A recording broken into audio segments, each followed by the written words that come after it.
Trump প্রশাসন থেকে বিদায়ের সময় ইলন মাস্ককে স্বর্ণের চাবি উপহার দিলেন মার্কিন প্রেসিডেন্ট ডোনাল্ড ট্রাম্প। এ সময় ট্রাম্প তার প্রশংসা করেন। এদিকে মাস্কের চোখে কালো দাগ দেখে শুরু হয় গুঞ্জন। জানা গেছে তার ছেলে এক্সের ঘুষিরই চোখের নিচে দাগ পড়েছে।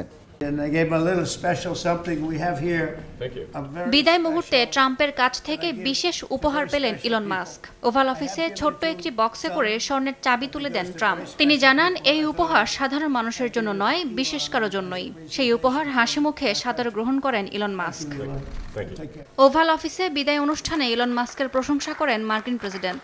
সরকারি দক্ষতা দপ্তরের নেতৃত্বে মাস্কের বিভিন্ন উদ্যোগ দুর্নীতি হ্রাস, আধুনিকীকরণ ও ব্যবস্থায় সংস্কারে অসাধারণ কাজ করেছেন বলে উল্লেখ করেন ট্রাম্প।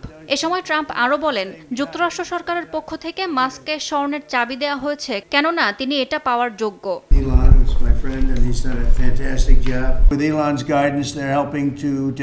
আমি ইলন মাস্কের সঙ্গে থাকতে পেরে গর্বিত। সে আমার বন্ধু, সে দারুণ কাজ করেছে।